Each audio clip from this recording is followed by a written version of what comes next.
ನಮಸ್ಕಾರ.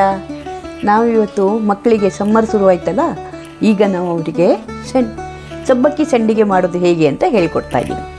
ಈಗ ಸಬ್ಬಕ್ಕಿ ಇದೆಯಲ್ಲ, ನಾನು ಈ ಸಣ್ಣ ಸಬ್ಬಕ್ಕಿ ತೊಗೊಂಡಿದ್ದೀನಿ, ದೊಡ್ಡ ಸಬ್ಬಕ್ಕಿನೂ ತೊಗೋಬೋದು. ನಾನು 1 ಪಾವು ಸಬ್ಬಕ್ಕಿನ 1.5 ಅಳತೆಯಷ್ಟು ನೀರು ಹಾಕಿದ್ದೀನಿ. ನಾನು ಇದರಲ್ಲಿ 1 ತೊಗೊಂಡಿದ್ದೆ, ಇದರಲ್ಲಿ 1.5 ಅಷ್ಟು ನೀರು ಹಾಕಿ ಒಂದು ಅರ್ಧ ಮುಕ್ಕಾಲು ಗಂಟೆ ನೆನೆಸಿಟ್ಕೊಂಡಿದ್ದೀನಿ.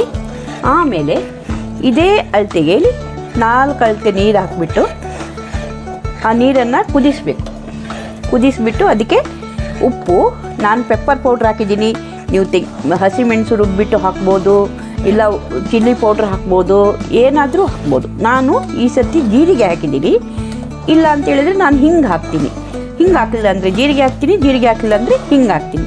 ಆಮೇಲೆ ಇದನ್ನು ಚೆನ್ನಾಗಿ ಅದನ್ನು ಬೇಯೋ ತನಕ ಬೇಯಿಸ್ತಾ ಇರಬೇಕು. ಸ್ವಲ್ಪ ಕೈ ಆಡಿಸ್ತಾ ಇರಬೇಕು, ಅದು ಚೆನ್ನಾಗಿ ಬೇಯಬೇಕು. ಉಪ್ಪು ಎಲ್ಲ ಹಾಕ್ಬಿಟ್ಟಿದ್ದೀನಿ.